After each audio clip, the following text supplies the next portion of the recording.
At Jefferson High, in a quiet Ohio town, the rules were unspoken but ironclad. Blend in, keep your head down, and never draw attention. For most kids, it was second nature. But for 15-year-old Daniel Harris, who just moved from Atlanta, those rules were a mystery.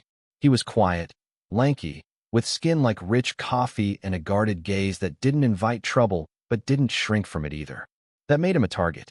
What started as snickers and shoulder bumps grew into something uglier, until one afternoon, in an empty hallway, they pushed him too far. Daniel wasn't broken, he was coiled, ready to teach a lesson that would ripple through Jefferson High and beyond. It was 8:15 a.m., and Daniel already felt the weight of the day. The halls of Jefferson High smelled of floor wax and stale pizza. His faded hoodie and too short jeans marked him as an outsider in a sea of preppy polos and sneakers.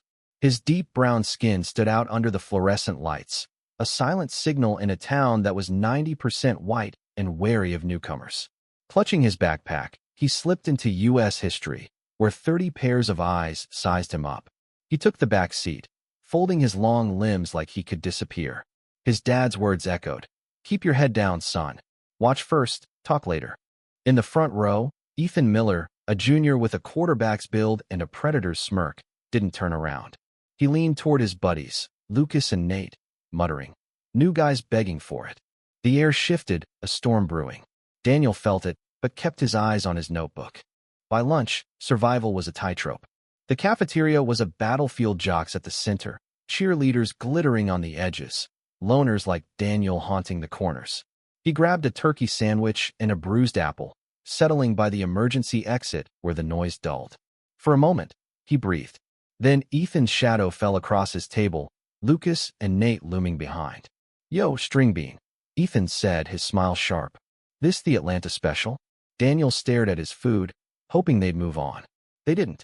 Ethan flipped his tray, sandwich and apple hitting the floor. Laughter erupted.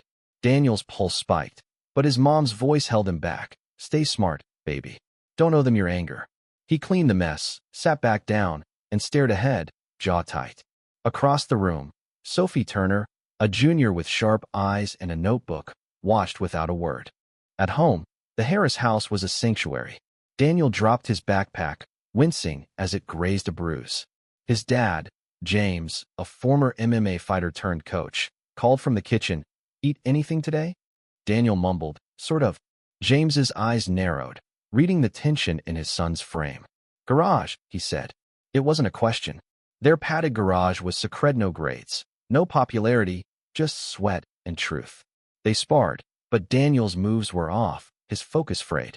James pinned him gently. "Why's your balance trash?" Daniel stared at the mat. "Just tired." James tossed him a water bottle. "You're not tired. You're distracted. What's eating you?" Silence. Then, softly, Daniel said, "What if it's not a punch? What if it's everything, the names, the looks, the shoves?" James sat beside him. "Pain without bruises can still break you. What are you going to do with it?" Daniel didn't answer, but the question burned. The next day, Ethan was waiting by the lockers. After school, he hissed, brushing past. The final bell rang like a countdown. Daniel lingered, dread curling tight, but he followed Ethan, Lucas, and Nate to the third-floor bathroom, deserted, reeking of bleach. The door slammed shut. "Welcome party," Ethan grinned. Lucas grabbed Daniel's arm, Nate the other. Ethan lifted the toilet seat. "Time to baptize you, string bean." Daniel's heart thundered. "Stop," he said, voice steady. They didn't. Ethan shoved him toward the bowl, then slipped behind, locking a sloppy chokehold. Daniel's vision blurred. His lungs screamed, then nothing. He crumpled, unconscious. Outside, Sophie heard the thud. Pressing her ear to the door, she caught Ethan's panicked. "He's out." She ran for help. When Daniel came to, his throat burned, his ribs ached. Ethan loomed, trying to laugh it off. "You were out for, 5 seconds." Daniel stood, slow and steady, eyes locked on Ethan's. "You could have killed me," he said, voice low but piercing. Ethan flinched. Daniel walked to the sink, washed his face, and left with one sentence. "You had your turn." The three boys stood frozen, the air heavier than ever. In the garage that weekend, Daniel was different, sharper, fiercer. James stopped their sparring. "You're fighting angry." Daniel's eyes blazed. "They choked me out, Dad." 3 of them. I blacked out. James's face hardened. Why didn't you tell me? Daniel's voice cracked. Because you'd say stay in control, walk away. James gripped his shoulder. I didn't teach you to submit. I taught you to choose when to fight. They disrespected your life. Daniel nodded, something shifting. In the mirror, he saw not a victim, but a fighter. Monday, Daniel walked into Jefferson High with his head up. Whispers followed, but he didn't care. Ethan tried his usual taunt by the vending machines, but Daniel's steady gaze silenced him. At lunch, Sophie sat at his table. I saw them, she said. You didn't walk away. That helped. Daniel nodded. You didn't either. The tide was turning. By Wednesday, Lucas cornered him in the hall, slamming a locker for effect. Show us your ninja stuff, he sneered, shoving Daniel. In one fluid move, Daniel caught his wrist, swept his leg, and sent Lucas sprawling. Gasps rippled through the crowd. We done now, Daniel said, stepping back. Lucas scrambled up, humiliated but silent. Sophie, watching, smirked. About time. The school buzzed. Quiet kids stood taller. Teachers nodded at Daniel with new respect. In the locker room, a senior, Malik, said, You changed it, man. But Ethan felt the shift most. His kingdom was crumbling. In a fit of rage, he dragged Daniel into a janitor's closet. No cameras, no witnesses. You think you've won? He spat. Daniel stood calm. You built fear. It worked. Until me. Ethan swung, but Daniel dodged, twisting Ethan's arm behind his back. I could hurt you, Daniel whispered. But I won't. That's the difference.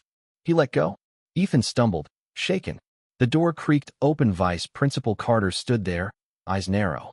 What's going on? Neither boy spoke, but the truth hung heavy. The next day, Sophie reported everything: dates, names, bruises. Others followed. Kids who'd been shoved, mocked, broken. Ethan was suspended for 2 weeks. The school announced a forum on bullying. Carter asked Daniel to speak. Your voice matters, he said. Daniel hesitated, then signed up. When Ethan returned, he was a ghost of himself.